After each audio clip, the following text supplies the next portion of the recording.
தேவனுக்கு பிரியமானவர்களே, இயேசு கிறிஸ்து நமக்காக எல்லாவற்றையும் செய்திருக்கிறார்.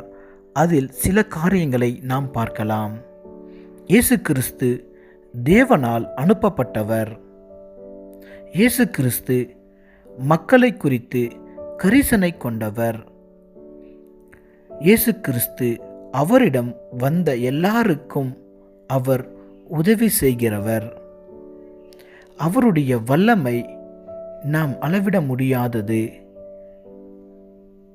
தேவனுடைய சித்தத்தை செய்வதுதான் அவருடைய நோக்கமாயிருந்தது. அவர் தியாகம் செய்ய ஆயத்தமாயிருந்தார்.